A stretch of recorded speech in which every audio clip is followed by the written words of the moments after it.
यह श्रृंखला सर्व आत्माओं के पिता परमात्मा शिव के द्वारा उच्चारित महावाक्यों के संकलन पर आधारित है। ओम शांति। गॉडलीवुड स्टूडियो द्वारा प्रस्तुत अमूल्य रत्न में आप सभी का हार्दिक स्वागत है। परम पिता परमात्मा शिव को भोलानाथ भी कहते हैं। माना जाता है कि शिव आशुतोष है, अवडरदानी भी है, अपने भक्तों पर सहज प्रसन्न हो जाते हैं। परंतु फिर क्या कारण है कि परम पिता परमात्मा के वरदानों से सर्वात्माएं अपनी झोलियां भर नहीं पाती हैं। परमात्मा का प्रिय बनने व उनसे सर्व प्राप्तियां करने का मूल आधार क्या है, आज हम ईश्वरीय महावाक्यों द्वारा समझेंगे।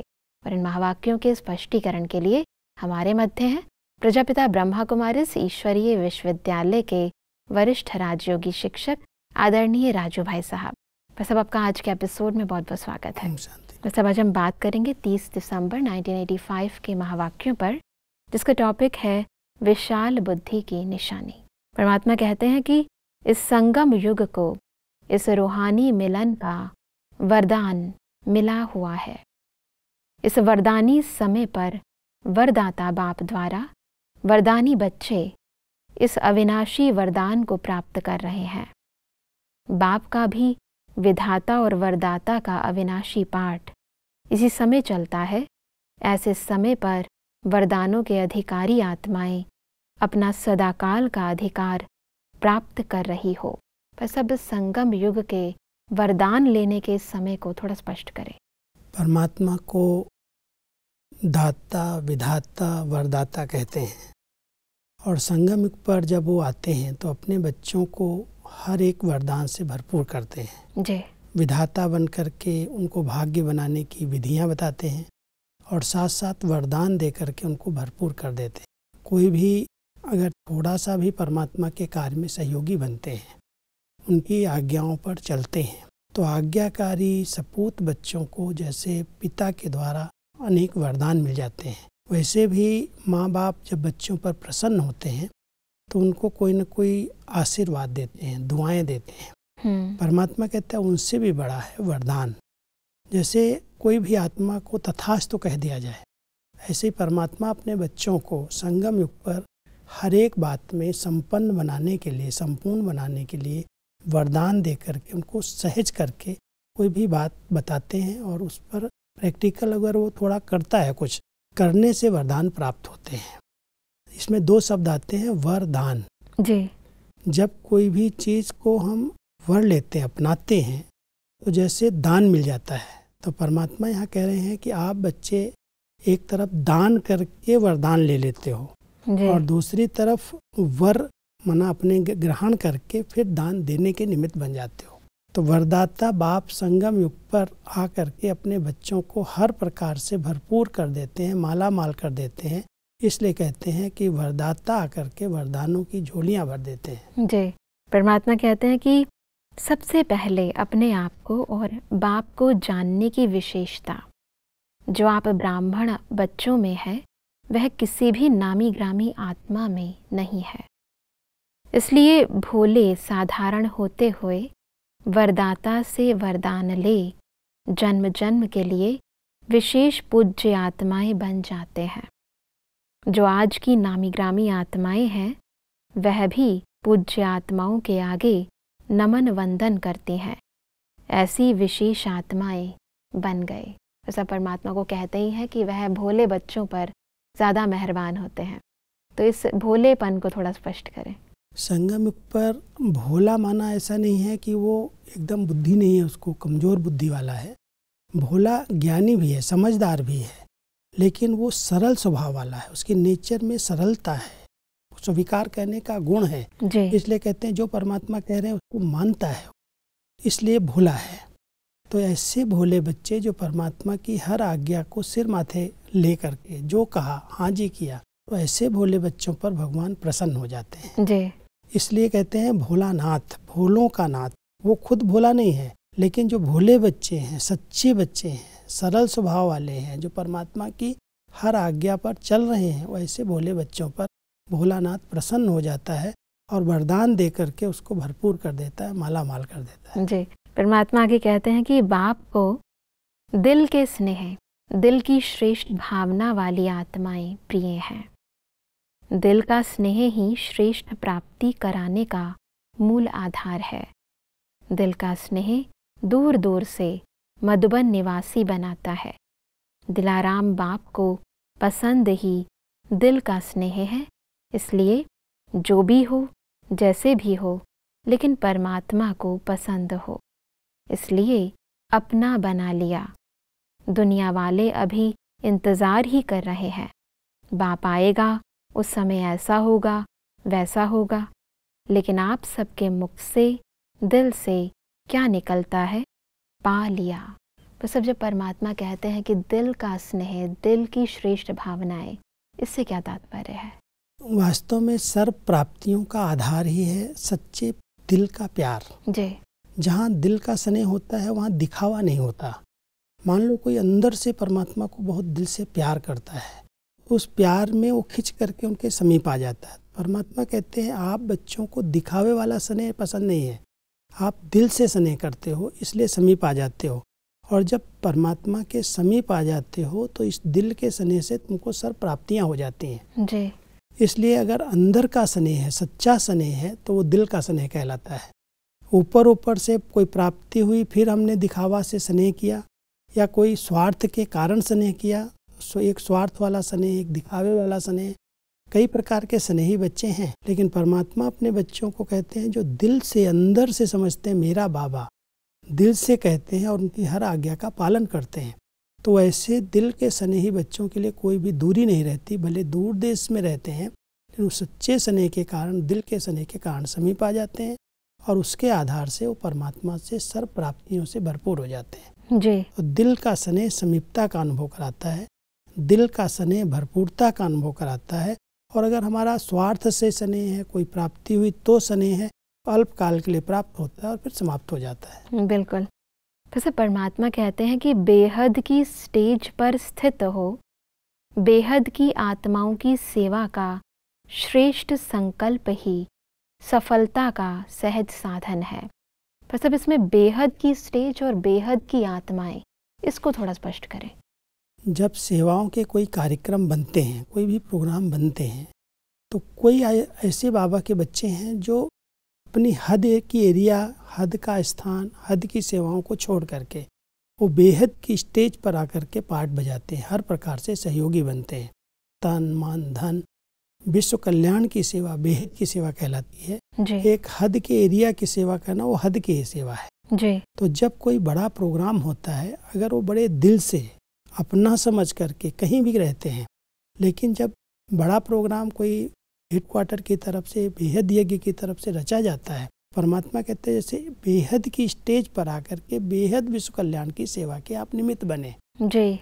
रहते अलग स्थान पर हैं, लेकिन कोई भी सेवा होती है उसमें सदा हाजी करते हैं और अपने को ऑफर करते हैं। कोई तन से ऑफर करता है, कोई धन से ऑफर करता है, और अगर कोई चीज शक्ति नहीं है तो अपनी शुभ भावनाओं का दान देता है। जी। तो बेहद की स्टेज माना बेहद यज्ञ की तरफ से जो सेवाओं के कार्यक्रम विश्व कल्याण के लिए चलाए जाते हैं, उन सेवाओं में सहयोगी बनना माना बेहद की स्टेज पर आकर के अपना पार्ट बजाना। जी। परमात्मा आगे कहते हैं कि जो ड्यूटी मिली वह पूरी कर लेने, इसको ही विशाल उमंग नहीं कहा जाता। ड्यूटी बजाना यह आज्ञाकारी बनने की निशानी तो है, लेकिन बेहद की विशाल बुद्धि, विशाल उमंग, उत्साह, सिर्फ इसको नहीं कहा जाता। विशालता की निशानी यह है हर समय अपनी मिली हुई ड्यूटी में, सेवा में नवीनता लाना। सब विशालता की इस डेफिनेशन को थोड़ा स्पष्ट करें। परमात्मा हम सब बच्चों को कई प्रकार से आगे बढ़ाने का उमंग उत्साह दिलाते हैं। जी। कई बार कोई ड्यूटी मिल जाती है, उस ड्यूटी प्रमाण हम अपने कार्य को पूरा कर लेते हैं। मान लो किसी को भंडारे की ड्यूटी मिल गई, भोजन बनाने की ड्यूटी है, उसने ड्यूटी समझ करके अपने समय अनुसार गया, अपना काम पूरा करके आ गया। जी। परमात्मा कहता है वो विशालता नहीं है। आपको अगर वो ड्यूटी मिली है तो उसमें कुछ नवीनता हो, कुछ और अच्छे से अच्छा करके आप दिखाओ। जी। ड्यूटी प्रमाण किया तो जैसे कोई काम दिया गया और हमने उतार दिया। हाँ जी। लेकिन अगर कोई कार्य मिला है और उसमें हम कोई प्लानिंग करके नवीनता से करते हैं, सबका साथ लेकर के करते हैं, वो एक बेहद की सेवा हो जाती है, बेहद का उमंग आता है उससे। हम्म। कोई भी सेवा है, चाहे वो स्थूल सेवाएं हैं, कर्मणा सेवाएं हैं, वाचा की सेवाएं हैं या मनसा की सेवाएं हैं, जिस प्रकार का कार्य मिला हमें वो ड्यूटी समझ करके न किया जाए। हाँ जी। वो अपना समझ करके बेहद बुद्धि से सर्व के लिए है और हमें सबका साथ और सहयोग लेकर के नए ढंग से करना है। अगर उसमें नवीनता होती है तो सबके अंदर उमंग उत्साह आता है। तो परमात्मा कहते हैं कि आप सब बच्चों को बेहद में आकर के कोई नई प्लानिंग करनी चाहिए, केवल ड्यूटी प्रमाण कार्य नहीं करना है। बिल्कुल। परमात्मा कहते हैं कि हर समय विधि और वृद्धि बदलती रहती है। जैसे समय समीप आ रहा है वैसे हर आत्मा को बाप की, परिवार की समीपता का विशेष अनुभव कराओ। सब सेवा के इस तरीके को थोड़ा स्पष्ट करें। परमात्मा हम सबको विधि और वृद्धि इन दो बातों पर ध्यान खिंचवा रहे हैं कि हम अगर विधि पूर्वक वृद्धि करते हैं या वृद्धि पूर्वक हमारी विधियां चेंज होती है सेवा की जी, तो उसमें कुछ नवीनता दिखाई देती है। इसलिए अगर वृद्धि हो रही है तो हमारी विधि भी चेंज होनी चाहिए जी। और अगर विधि यथार्थ है तो वृद्धि उसकी निशानी है जी। तो इसको ध्यान पर रखते हुए जो भी हम कोई सेवाएं करें उसमें ऐसी विधियां अपनाएं। जी। जैसे बाबा हमें एक विधि सिखाते हैं कि आपने अगर कोई को ज्ञान दिया तो ज्ञान देने के साथ साथ आपकी मनसा बहुत शुद्ध और भावना प्रधान, भावनाओं से भरपूर होनी चाहिए। मनसा अगर श्रेष्ठ है और फिर आप किसी को ज्ञान दे रहे हैं तो ये एक यथार्थ विधि है। मन वाणी का कंबाइंड रूप उसको अपने आप समीप ले आएगा सामने वाले को। सिर्फ वाणी से अगर हम कोई को कुछ कहेंगे तो वो सुनेगा और भूल जाएगा। परमात्मा हम सबको सेवाओं की नवीनता के लिए भिन्न भिन्न विधियां बता रहे हैं जी। और उन विधियों को अगर हम यथार्थ रीति से करते हैं तो उसमें वृद्धि अवश्य होती है जी। इसलिए मनसा सेवा के साथ साथ वाचा सेवा की जाए, वाचा को कर्मणा के साथ जोड़ दिया जाए तो मनसा वाचा कर्मणा जहाँ तीनों प्रकार से कंबाइंड रूप से सेवा की जाती है, अर्थात विधि पूर्वक की जाती है, उसका विस्तार अपने आप होता है। जी। परमात्मा कहते हैं कि चारों ओर जहाँ भी हो, जिस भी ड्यूटी के निमित्त हो, लेकिन जिस समय कोई विशाल कार्य जहाँ भी होता है उस समय दूर बैठे भी उतने समय तक सदा हरेक के मन में विश्व कल्याण की श्रेष्ठ भावना और श्रेष्ठ कामना जरूर होनी चाहिए। जैसे आजकल के वीआईपी अगर स्वयं नहीं पहुंच सकते हैं तो शुभ कामनाएं भेजते हैं ना, तो आप उन्हों से कम हो क्या? आप सभी विशेष आत्माओं की शुभ भावना, शुभ कामना उस कार्य को अवश्य सफल बनाएगी। तो सब शुभ भावना और शुभ कामना के महत्व को स्पष्ट करें। कोई भी बड़े सेवाओं की सफलता का आधार जी सर्व आत्माओं के सहयोग की आवश्यकता होती है। कई बार हम सोच लेते हैं कि ये सेवा तो मान लो आज विदेश में हो रही है, कोई लंदन में बहुत बड़ा सेवा का कार्यक्रम बना हुआ है, तो हम यहाँ भारत में समझें कि वो तो विदेश वालों की सेवा है, तो उसमें सफलता नहीं होती। परमात्मा एक बहुत अच्छी विधि बता रहे हैं। मान लो कोई सेवा के कार्यक्रम में किसी वीआईपी को आपने बुलाया, वो नहीं आया, तो वो अपनी शुभ भावनाएं, शुभ कामनाओं का संदेश भेज देते लिख करके कि हमारी शुभ कामनाएं, ये कार्य अच्छे से अच्छा होगा, सफल होगा। ऐसे ही आप बच्चे कहीं भी हो, लेकिन कोई अगर बड़ा कार्यक्रम सेवा का बनाया जाता है, कहीं चलता है, तो सबकी शुभ भावनाएं भले आप लिखत में नहीं दो, लेकिन अंदर से शुभ भावनाएं रखो कि बाबा का कार्य अवश्य सफल होगा। तो आपकी मनसा की शुद्धता, उसके श्रेष्ठ संकल्पों के वाइब्रेशन उस कार्य को बल देंगे, उसमें सफलता दिलाएंगे। जब सर्व ब्राह्मण आत्माएं जो देश विदेश में कोने कोने में हैं, किसी भी सेवा के अंदर सर्व के भावनाओं का सहयोग मिल जाता है तो कार्य सहज हो जाता है, सफल हो जाता है, कोई भी विघ्न नहीं आते। इसलिए परमात्मा सेवा की सफलता की एक विधि बता रहे हैं। सबका सहयोग चाहिए, कोई तन से कर रहा है, कोई धन से कर रहा है, कोई अपनी शुभ भावनाओं से, श्रेष्ठ मनसा से कर रहा है। सबके सहयोग से ही सफलता मिलती है। परमात्मा कहते हैं कि हर एक अपने को जिम्मेवार समझे। इसका भाव यह नहीं समझना कि सभी जिम्मेवार हैं तो भाषण का चांस मिलना चाहिए या विशेष कोई ड्यूटी मिले तब जिम्मेवार है। इनको जिम्मेवारी नहीं कहते, जहाँ भी हो, जो भी ड्यूटी मिली है, चाहे दूर बैठने की, चाहे स्टेज पर आने की, मुझे सहयोगी बनना ही है। इसको कहा जाता है सारे विश्व में सेवा की, रूहानियत की लहर फैलाना।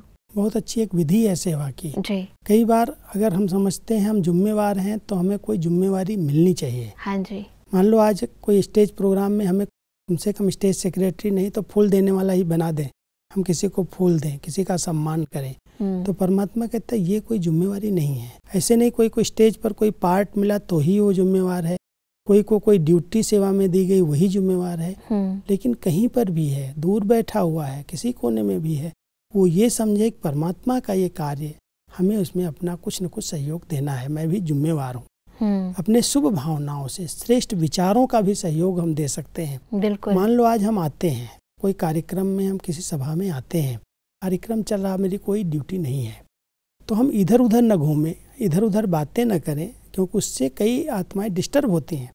उस समय जो कार्यक्रम चल रहा है, अगर हम वहाँ पर जा कर के बैठ भी जाते हैं या योग युक्त होकर के वहाँ साइलेंस में रहते हैं, तो उसके जो वाइब्रेशन है वो भी कार्य को सफल करा रहे हैं, उसमें आपका सहयोग मिल रहा है। लेकिन अगर मान लो कोई कार्यक्रम चल रहा है और आप बाहर जा कर के घूम रहे हैं, बातें कर रहे हैं, तो जैसे आप इसमें विघ्न डाल रहे हैं, आप जिम्मेवार नहीं समझ रहे हैं। ये बहुत समझने की बात है कि कोई भी सेवाएं होती हैं, हम समझे हमारी सेवाएं हैं, हमारी जिम्मेवारी है, और हम कहीं भी रहें तो अपनी श्रेष्ठ भावना से, अपनी शांति की शक्ति से, अपने पवित्र विचारों से उसमें मदद करें, ताकि सबके सहयोग से कार्य में सफलता प्राप्त हो। जी। परमात्मा कहते हैं कि मोहब्बत से मेहनत करो।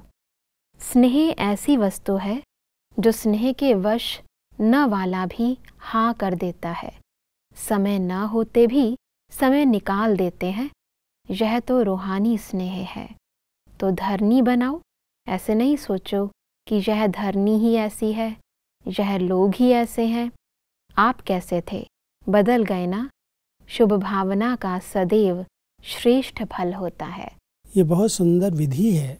कई बार हम सोच लेते हैं ये आत्मा तो सहयोगी बनने वाली नहीं है। हाँ जी। अगर कोई कार्य उससे हमें कराना होता है तो परमात्मा कहते पहले से ये नहीं सोचो ये तो मदद करेगा ही नहीं, ये संकल्प करो जरूर करेगा। क्यों नहीं करेगा, ये भगवान का कार्य है। निस्वार्थ भाव से उसके पास जाओ, और सबसे अच्छी विधि है कि अपने रूहानी स्नेह के द्वारा, स्नेह के संकल्प वहां तक पहले पहुंचा दो। बिल्कुल। ताकि वो आपके इस सेवा के कार्य में मददगार बने, सहयोगी बने। लेकिन कई बार हम सोच लेते हैं कि ये तो बहुत कठोर धरनी है, ये तो सुनने वाला ही नहीं है, ये तो कभी आज तक सहयोगी नहीं बना है।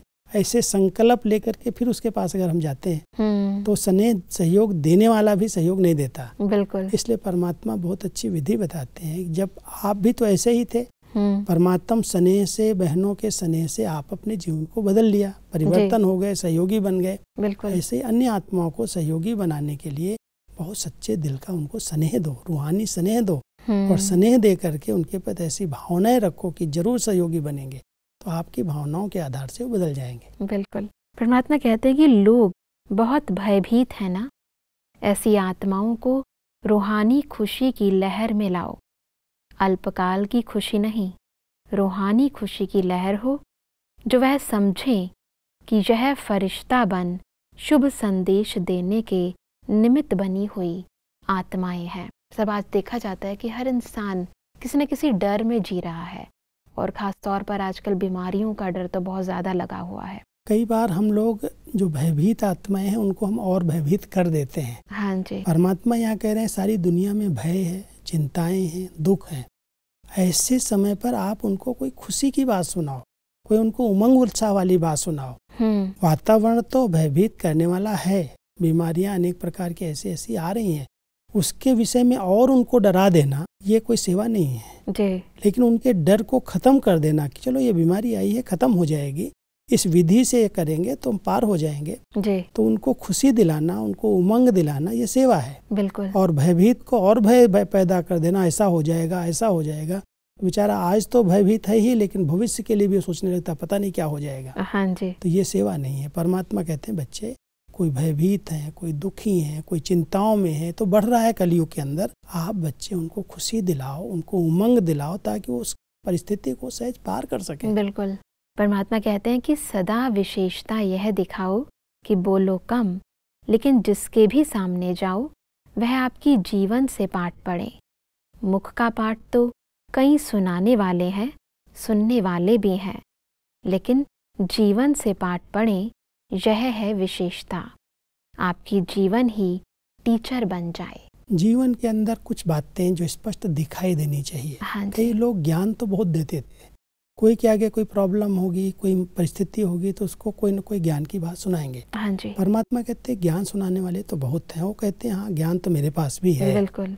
लेकिन अगर आपकी जीवन ऐसी है, मान लो आपके आगे कोई ऐसी परिस्थितियाँ आई हैं और आपने उसको बहुत योग युक्त होकर के, बहुत साइलेंस में रह करके पार किया है और उसके चिन्ह चिंता के, भय के आपके चेहरे पर नहीं है, आपका मुस्कुराता हुआ चेहरा है, आप बिल्कुल निश्चिंत स्थिति में हैं, आप भय मुक्त हैं, कुछ भी नहीं होगा, बिल्कुल आपके बोलने से, चलने से, देखने से लगता है कि हाँ आप तो जैसे इस कलयुग में रहते हुए दुखों से, चिंताओं से मुक्त हैं। तो आपकी जीवन उनके लिए एक मार्गदर्शन बन जाएगी। बिल्कुल। कि बोल नहीं रहे हैं लेकिन इनकी जीवन कितनी निश्चिंत है, कैसे खुशनुमा रहते हैं, कितना अंदर से निर्भय रहते हैं, कोई भी भय नहीं इनको है जी। तो हमारी जीवन ही उनके लिए टीचर बन जाएगी। बिल्कुल। कि जरूर इनके पास कोई शक्ति है, इनको कोई गाइड करने वाला है, कोई इनको सिखाने वाला है, इनके ऊपर कोई है, तो उसकी प्रत्यक्षता का साधन है हमारी जीवन।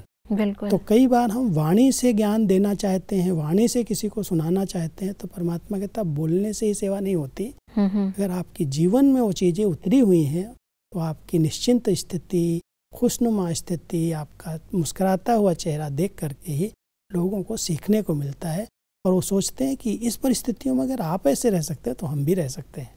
बिल्कुल भाई साहब, आज हमने ईश्वरीय सेवा की नवीन विधियों को बहुत ही गहराई से समझा। इस स्पष्टीकरण के लिए आपका बहुत बहुत धन्यवाद। ओम शांति। दर्शकों, आज के महावाक्यों में हमने समझा कि परमात्मा को दिल के स्नेह, दिल की श्रेष्ठ भावना वाली आत्माएं ही प्रिय हैं। परमात्मा से सर्व प्राप्ति करने का आधार भी दिल का स्नेह ही है। परमात्मा ने कहा कि विशाल बुद्धि की निशानी है सदा, हर समय, प्रत्येक कर्म में, अपनी हर ड्यूटी में, हर सेवा में नवीनता लाना।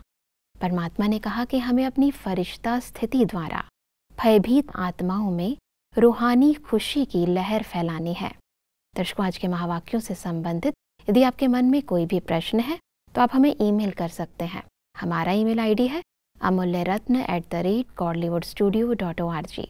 अगले एपिसोड में एक और अव्यक्त वाणी के साथ आप सभी के समक्ष हम फिर हाजिर होंगे। तब तक के लिए लेते हैं इजाजत। ओम शांति।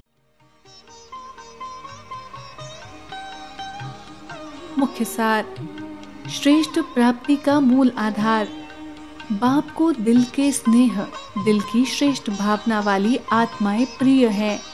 दिल का स्नेह ही श्रेष्ठ प्राप्ति कराने का मूल आधार है। विशालता की निशानी, जो ड्यूटी मिली वो पूरी कर लेना, ये आज्ञाकारी बनने की निशानी तो है, लेकिन इसे विशाल बुद्धि नहीं कहा जाता। हर सेवा में हर समय नवीनता भरना, इसको कहा जाता है विशालता। हर एक के मन में विश्व कल्याण की श्रेष्ठ भावना और कामना होनी चाहिए। बाप का भी विधाता और वरदाता का अविनाशी पाठ इसी समय चलता है। अधिक जानकारी के लिए संपर्क करें Amulya Ratan, Godlywood studio, Manmohini Van, Shantivan post, Abu road, 307510, district Sirohi, Rajasthan. Email ID है amulyaratn@godlywoodstudio.org। इस श्रृंखला को प्रजापिता ब्रह्मा कुमारीज ईश्वरीय विश्वविद्यालय के सेवा केंद्रों पर क्लास में नियमित रूप से चलाने के लिए गॉडलीवुड स्टूडियो से संपर्क करें।